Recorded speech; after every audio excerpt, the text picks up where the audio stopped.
देखिए 25 साल में सबसे पहले तो मैं शहीदों को और आंदोलनकारियों को प्रणाम करता हूं, धन्यवाद देता हूं कि उन्होंने जो दुश्वारियां थी पर्वतीय क्षेत्र की उसको देखते हुए अलग राज्य के लिए आंदोलन किया और हम अविभाजित उत्तर प्रदेश से अलग होकर उत्तराखंड राज्य के रूप में स्थापित हुए। और क्योंकि रजत जयंती का अवसर है और लोग खुशियां भी मना रहे हैं, लेकिन ये चिंतन और मनन का विषय भी है कि इन 25 सालों में हमने क्या पाया और क्या खोया है। हम सोचते थे जब आंदोलन में थे, जेलों में हम लोग जाते थे, तब मन में ये भाव था कि खेल हमारा होगा, कभी हम भी रणजी खेलेंगे या फुटबॉल में आगे जाएंगे।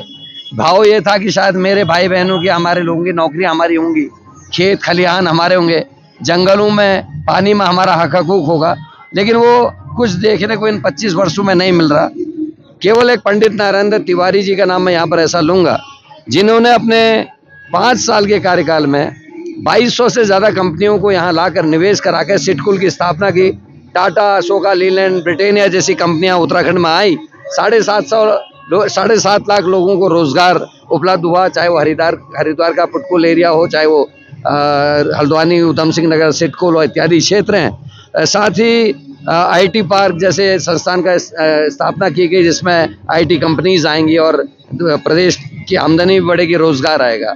साथ में मैं कुमाऊं से आता हूं, हम जब चलते थे रामनगर से लेके हरिद्वार तक बहुत दिक्कतें आती थी, रपट्टे थे, डर लगता था गाड़ी बह जाएगी, कुछ हो जाएगा। कभी कभी तो ये हालत होती थी, भाई आना होता था ट्रैक्टर से गाड़ी खिंचवानी पड़ती थी। तो उससे भी निजात पंडित नरेंद्र तिवारी ने दिलाई। और उसके बाद केदारनाथ की त्रादशी हमारी सरकार के समय में हुई, रिकॉर्ड टाइम पे केदारनाथ को रीस्टैब्लिश किया, जिसको उमा भारती जी ने तारीफ की, रामदेव जी ने तारीफ की। लेकिन आज जब हमारे नौगांव में, बड़कोट में, धराली में आपदाएं और भीषण आपदाएं हैं, सरकार मृत्यु का आंकड़ा तक नहीं दे पा रही और प्रबंधन की तो बात छोड़ दीजिए। जो ऐसे पत्रकार थे जो उनकी तारीफ करते हैं, उनको चौपड़ से ले जाया गया, और जो मेरे जैसे गरीब लोगों के साथ हैं या जो बहुत बड़े चैनल्स नहीं हैं, वो लोग 3 दिन बाद जब मैं पैदल निकला किसी तरीके से धराली, तो पैदल 51 किलोमीटर पैदल चल के वहां तक पहुंचे हैं। और हालात ये हैं कि अधिकारी पत्रकारों की पिटाई कर रहे हैं। अभी 3-4 दिन पहले एक महिला पत्रकार की पिटाई हुई, मिला तो अंकिता भंडारी मिला तो संतरेसा में 14 साल की बच्चे का रेप और हत्या मिला तो एसबीटी में 13 साल की 5 दरिंदों की बलात्कार मिले तो भर्ती पेपर लीक मिले 22 और 25 में। लेकिन जो शहीदों का सपना था वो पूरा नहीं है, मेरा ये मानना है। कांग्रेस भाजपा की बारी सरकार ने, तीसरा कोई दल नहीं आया, लेकिन उसके बावजूद भी आप जो कह रहे हैं वो सवालों का जवाब क्यों नहीं मिला? मैं 2-3 चीज, जैसे मैंने तिवारी जी का कहा, उसी तरीके से पलायन की बात सारे नेता करते हैं, लेकिन अगर आप गंभीरता से देखें, हरीश रावत की सरकार में 3-4 कुछ ऐसे काम हुए जिसमें पलायन को रोकने में मदद हो सकती थी। जैसे मेरा गांव मेरी सड़क आई, उसमें गाँव का प्रोडक्शन जो है उसको कैसे हम मार्केट तक लाएंगे और गाँव की आमदनी बढ़ेगी, यही था। उन्होंने 2 काम एक साथ किए, मेरा वृक्ष मेरा मित्र, और दूध में प्रत्येक लीटर में 4 रुपए की अतिरिक्त धनराशि देने का जो कार्यक्रम चला है, उससे ये था कि जो चारा है वो नजदीक मिले, फलों के वृक्ष लिखे तो फल बेच के भी कुछ कमाई हो, और दूध से अगर कोई बहन या भाई 10 लीटर दूध भी पैदा करा, 40 रुपए की प्रत्येक दिन उसको अतिरिक्त आमदनी हो। ये कुछ छोटे दिखने वाले कदम है, लेकिन ये प्रभावी कदम थे। बुजुर्गों को रोडवेज में फ्री सर्विसेज देके रोडवेज को फायदे में लाए गए। उस समय आपने देखा होगा रोडवेज फायदे में आए। 800 बसों का बेड़ा उत्तराखंड को दिया गया। अभी जब से बीजेपी की 15 साल की सरकार हो गई है, तब से बसेस नहीं मिल रही हैं, बसों की हालत खराब है। तो 15 साल बस बनाम 10 साल की मैंने एक प्रदर्शनी लगाई है देहरादून पीसीसी में, आप लोगों को भी मेरा आमंत्रण है, आगे उसको देखिए। और 25 साल को मैंने कोशिश किया है कि आपकी सारी मेमोरीज वापस आए। आप लोगों ने जो दिखाया, जो दर्शाया, जो आपकी कलम ने लिखा है, वो सब हमने उसमें 3 दीवालों में प्रॉपरली लगाया है। और कई पत्रकार, सिविल सोसाइटी के लोग वहां आके उसको देख रहे हैं और कई चीज उसमें समझ में भी आ रही है। महाराज जी, उत्तराखंड 25 साल हो, लेकिन अभी पहाड़ मैदान की बातें क्यों हो रही है?